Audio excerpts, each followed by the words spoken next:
it's Michelle Neske, the Posh PA School admissions expert, and today I'm bringing you a totally different video with my husband, Dave, who is a surgeon, and we are going to talk to you today about how we maintained a long-distance relationship during our medical training and after, and we are being interviewed by our amazing 9-year-old daughter, Mia, who is behind the camera. So, let's get started. First question, go ahead.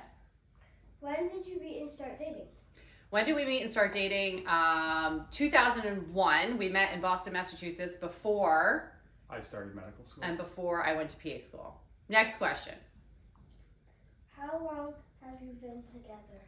How long have we been together? So we got married in 2006. Six. So, I mean, long time. but we were together since 2001. Right. So 22 years. And how long was your medical training in total?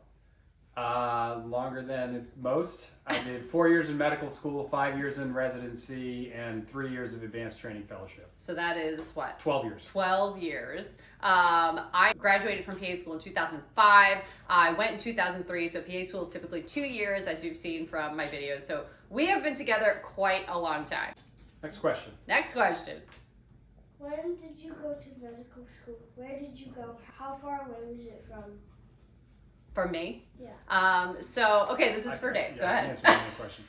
I started medical school in August of 2002 and finished in May of 2006. I did my school training at Albany Medical College in Albany, New York. Initially, for the first year, Michelle was in Boston, so we were probably a couple hours away. And then she transitioned to New Haven, where she did her training, and that was about 2.5 hours by car away. By car. So the next question is for me, right? What is it? The same? Yeah. When did you go to PA school? Where did you go? How did you and Daddy meet up during the school year? Okay, so I went to PA school at Yale. I went there in 2003. As Dave said, for his first year of medical school, I was still living in Boston. I took the Peter Pan bus to Albany because I did not have a vehicle at the time. That was an interesting experience. And then once I got to New Haven, as he said, it was 2.5 hours by car. So we would commute back and forth on the weekends. Let's be honest. I commuted back and forth. I did not go to Albany very much. Yeah. Dave came to New Graduation. Haven. And because we were both in school, we studied on the weekends. We were like zero fun, Yes. right? We spent a lot of time in the library. He got to know a lot of my classmates. I got to know his one friend in medical school. Just kidding. And Not really. and so that's how we kind of made it work, during the school year. So we would kind of commute back and forth on the weekends. There were some weekends we couldn't, obviously, but tried to do that as much as possible throughout the time that he was in medical school and I was in PA school. Now, when I graduated PA school, I worked in New Haven for a year until he finished med school. So we continued that long distance for that long period of time. How did you manage staying together during PA school and medical school? So I kind of just answered that a little, but what would you say? I mean, I think the biggest part is just, one, we were really busy, but two, we had the utmost trust and faith in each other that we were doing our things in our respective cities, doing what we needed to do to be successful, but weren't really worried about, what we were doing individually minute to minute. And I think that individual growth that we had during that time allowed us to be successful once we were living together, for us to be strong individuals who love each other and love having a family, but also love just doing stuff on our own. Yeah, I would say, just honest communication as well, just laying it all out on the table, what's bothering us, what's not, what's going well, what's not going well, because there's no point in hiding that stuff from each other if you really want it to work. And so being able to share those things, and really kind of work through it together is probably what has kept us, really together all of these years. And, as Dave said, before we had kids, before, we were living together. And so we've continued that throughout. Next question. What did you do when Daddy was finishing his training? Okay, that's a good question. So I graduated PA school in 2005.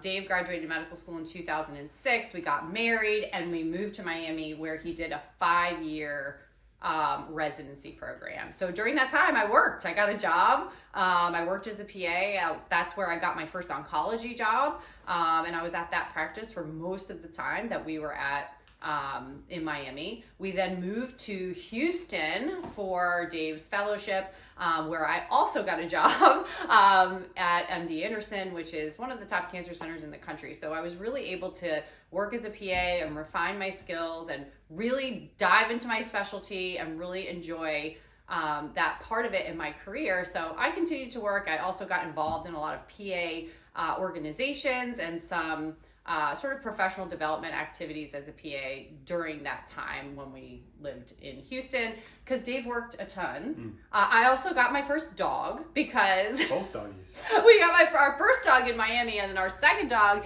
in Houston because, you know, Our first dog was lonely. yeah, and I was lonely.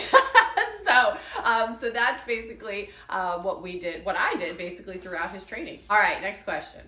Did you argue or fight about anything? Did we argue or fight about anything?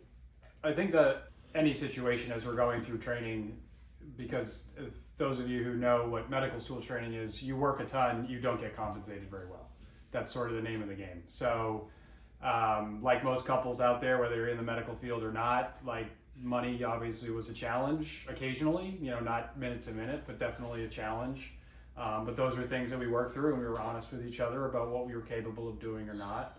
I'd say probably the biggest overarching, like, long-term disagreement that we had was some of the transitions that I personally decided to make for my career that didn't necessarily encompass Michelle's interest at the time. And that was the transition from Miami to Houston. It was definitely a challenge. It took us a long time to sort of come to, I guess, agreeing to disagree is the best way to say it. And on the other end of it, we came out as a stronger couple. We came out as stronger individuals. So I think looking back on it, it was definitely worth it. But at the time, going through it in Miami, it was really challenging. That was really a tough time. challenging. Yeah. I think, you know, part of that stemmed from, you know, I knew what the journey was going to be like when I married an aspiring surgeon. I had awareness of that and, you know, I had grown up in the Northeast and moved to Miami for 5 years, which was a big change for me. So I kind of thought that, you know, I was on one page that we were kind of staying or going closer to home. And then all of a sudden he's, you know, wanting to go to Texas. And it was just, you know, a difference in what I had expected or what I had thought. So we kind of had two different plans and weren't on the same page about it. And, you know, it just created a lot of tension and a lot of friction about the situation, about his career, about where I stood, you know, as on the priority list kind of thing. But like we said, you know, we actually talked to a counselor about it. We went through it. We both went to Houston and made the best of it. And now, you know, being in South Carolina and having a family and all of that, you know, I'm really glad we went through that experience because it was really, really difficult at the time. And I don't want to sugarcoat that. But at the same time, you know, I think it really gave us perspective that we use now, you know, in our relationship. So ultimately, you know, that was kind of the biggest thing. And then, yeah, money was hard. You know, I was working as a PA, but we had a lot of expenses and you're not compensated very well during medical training. So those little things. And then obviously what typical, you know, couples fight about every now and then. So that. How great I am. Oh, yeah. Okay. What is your best advice for couples to stay together during medical training and beyond? Yeah, so what's our best advice for couples trying to stay together through medical training and beyond? Okay, you go. I mean, that's the ultimate loaded question, and I think everyone's perspective is different, everyone's experience is different. At the end of the day, the most important component of it is you got to trust each other. Like, if you don't trust each other, no matter what it is, regarding how you're spending your money, how you're spending your time, how you're raising your child, like any of that stuff, it's just not going to work. And the minute that trust is wavered, it's really hard to come back from it. You know, we've had our little run-ins with issues of trust, and it takes a long time to sort of gain that back. And, you know, that's the word that growing up, your parents told it all the time. It's like, oh, we lost trust. You're sort of like, for real? But I mean, as an adult, it's hard to overcome. And I think part of the trust is being able to communicate and like use real words and tell people how you feel, and not just sort of stand in the kitchen in silence as, you know, ships passing in the night. Well, and I will say that Dave has come a very long way in terms of communication, because Dave is very introverted. It's taken me about 6 months to get him here on camera. He's very introverted, but when we first met, you know, his internal reaction to arguments and situations was to kind of be very closed in. But that doesn't work, you know, when you're trying to have a relationship and you're getting through these hard times. So I really feel like brutal honesty, learning how to communicate with each other, and Dave's gotten a lot better at that over the years. I've gotten a lot better at, you know, controlling my emotions around it, because I tend to be very animated and emotional and not pushing his boundaries. So learning what works, you know, for each other and how we best communicate. If we're not in the right frame of mind, just to put it off for a minute, you know, and settle down before, you know, engaging in the conversation. And, you know, trust is just huge, and just making sure that you are on the same page as much as possible. There are going to be bumps in the road, and you should just know that. But being able to work through them is how we got here. So I want to thank Dave for being on this video. I'm hoping I can get him into one other video. I'm also going to thank my daughter for interviewing us on the side. Do you want to come in? Go ahead. This is my daughter Mia. This is our little family, and we have our dog, and we also have our other dog who is not up here right now. And yes, she's still in her jammies. So anyway, we hope you enjoy.